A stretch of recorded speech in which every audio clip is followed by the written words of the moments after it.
Hello students, now we start a new chapter, pair of linear equation in two variables. Chapter number 3 अच्छा chapter है, start करते हैं। देखिए previous class में हमने पढ़ा था linear equation in one variable. Linear equation in one variable क्या होता है?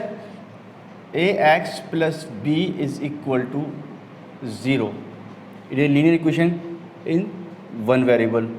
ओके, जब इसका सॉल्यूशन क्या होगा? Where a is not equal to 0। Solution क्या हुआ इसका? x is equal to minus b, then x is equal to minus b upon a। इसका हमारा सॉल्यूशन हुआ करता था जो हम क्लास 9th में पढ़ चुके हैं।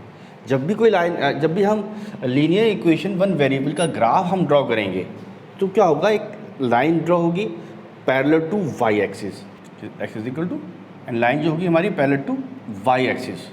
हमेशा हम बात करते हैं linear equation in two variable, उसके बाद हम pair of linear equation with two variable discuss करेंगे। ठीक है, linear equation in two variable.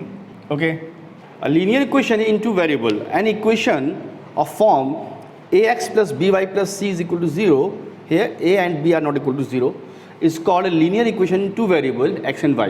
Variable होंगे हमारे, वेयर a b c हमारे क्या होंगे? रियल नंबर्स होंगे। ओके, ये क्या हो गया? हमारा एक लीनियर इक्वेशन हो गई। कॉन्सेप्चुअल पॉइंट है, कुछ हम समझते हैं, उसके बाद हम आगे बढ़ेंगे। फर्स्ट पॉइंट है, every linear equation in two variable have a infinite number of solution.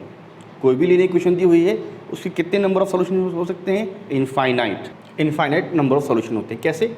Suppose example लेते हैं, 2x plus 3y is equal to 6। हमको उसके सॉल्यूशन फाइंड करने हैं तो क्या करते हैं? x को या y को किसी को एक एलिमेंट कर लेते हैं। सपोज हमने x की फॉर्म में y की फॉर्म में x की वैल्यू को हमने एलिमेंट कर लिया, then x is equal to 6 minus 3y upon 2। अब हम y की कोई वैल्यू पुट करते चलिए और आप x की वैल्यू आपको मिलती रहेंगी। कैसे? Suppose if y is equal to 0, then x is equal to कितना आ गया? 0, 6 माइनस 0 3 आ गया। If y is equal to 1, then x is equal to 3/2। If y is equal to 2, then x is equal to 2 put कर दिए, 6 0। If y is equal to suppose -1 ले लेते हैं, then x is equal to 9/2 etcetera. ये values हमारी आती रहेंगी। तो फिर क्या मतलब क्या हुआ? कोई भी linear equation with two variable दिया हुआ है उसके जो नंबर ऑफ सॉल्यूशन होंगे इनफाइनाइट होंगे। Okay, a square plus b square is not equal to 0, where a and b are not equal to 0। a और b 0 के बराबर नहीं है, तो जो x और y के जो कोफिशिएंट हैं उनके स्क्वायर का सम 0 के बराबर नहीं होगा। ओके, थर्ड पॉइंट है, ax plus by plus c 0 एक लाइन है, is cut x and y axis. कोई भी लाइन x एक्सिस को और y एक्सिस को कहाँ कट करेगी? जब भी हम लाइन ड्रॉ करेंगे, सपोज ये लाइन जा रही है ax plus by plus c which is equal to 0। Linear equation two variable x axis को कहाँ कट करेगी? Minus c upon y axis को minus c upon b। x axis को माइनस सी अपॉन a पे cut करेगी, y axis को x axis को minus c upon a comma 0 पर कट करेगी, y एक्सिस को 0 comma minus c upon b पर कट करेगी हमेशा। ओके, ये बात याद रखनी है, परेशानी नहीं होगी आगे चलकर। If ax plus by is equal to 0, suppose कोई लीनियर इक्वेशन है ax plus by is equal to 0 की फॉर्म में है, जो इसका जो ग्राफ ड्रॉ होगा वो हमेशा, जब इसका ग्राफ ड्रॉ करेंगे जो लाइन ड्रॉ होकर आएगी वो हमेशा ओरिजिन से पास होकर जाएगी। ज़रूरी नहीं यहाँ ये ऐसे, इस तरह से भी हो सकती है, हमेशा लाइन ओरिजिन से पास होगी। ओके, इंपॉर्टेंट पॉइंट है, आपके जहन में होना चाहिए, आगे चल के परेशानी नहीं होने वाली। ओके, अब हम बात करेंगे pair of linear equation in two variable के बारे में। टू लीनियर इक्वेशंस का पेयर आपको दिया हुआ है। Suppose a1x plus b1y plus c1 is equal to 0। It is first linear equation with two variable. a2x plus b2y plus c2 is equal to 0। It is second equation, linear equation with two variable. ये दो linear equations दी हुई हैं, a1 b1 c1 A2, B2, C2 are real number, A1, B1, A2, B2 are not equal to 0. A1 square plus B1 square is not equal to 0 and A2 square plus B2 square is also not equal to 0. 0 के बराबर हमारा ये नहीं होगा। हम एक example ले लेते हैं। 2x plus 3y is equal to suppose 7 है। सेकेंड है x minus y is equal to 8। ये फर्स्ट लीनियर इक्वेशन है, ये सेकेंड लीनियर इक्वेशन है, पेयर ऑफ लीनियर इक्वेशन हो गई 2। ठीक है, अब बात करेंगे इसको सॉल्व करने की। Linear equation with pair of linear equation in 2 variable को हम सॉल्व किस तरह से करेंगे। देखिए, जब भी हम इक्वेशन को सॉल्व करेंगे तो इसका जो सॉल्यूशन है वो 2 तरह के सॉल्यूशन निकल कर आएंगे।